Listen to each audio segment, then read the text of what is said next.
ay rated SPG. Striktong patnubay at gabay ng magulang ang kailangan. Maaaring may masiselang tema, lengguwahe, karahasan, sexual, horror o droga na hindi angkop sa mga bata.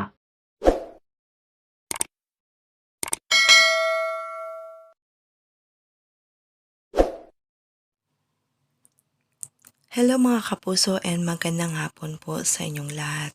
So ayun na nga, nagpang-abot nga sina Jenny at Megan sa puntod ni Dio Halari. Kaya nagkasagkitan ang dalawa. Putikan nga ang mga ito. Galit naman si Menchie sa nangyari kay Jenny. Pero ayon kay Jenny, hindi umano siya nagsisi na pinunta niya ang puntod ng kanyang daddy, Dio. Narinig nga ito ni Pere at sinabihan si Jenny na pinuntahan niya pala ang puntod ng kanyang daddy Dio. Siya na ba daw ang kilalanin niyang tatay? Araw na nga ng big celebration ng birthday ni Jenny. Tinanong niya si Nate kung nakita niya ba umano ang kanyang tatay Pere.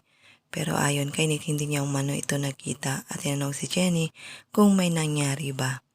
Ayon naman kay Jenny, nagkatampuhan umano sila ng kanyang tatay Pere. Hindi niya umano alam kung pupunta ito sa kanyang birthday celebration. Samantala, ginugulo nga ni Sugar si Kanene para i-picture umano siya. At doon nga guys, nasabi niya na si Jenny ay anak ni Dio Halari. Nabigla naman si Chikanene sa kanyang narinig. Aabangan natin mamaya guys dahil ibubulgar na nga ni Chikanene ang totoong ama ni Ginny Sikat.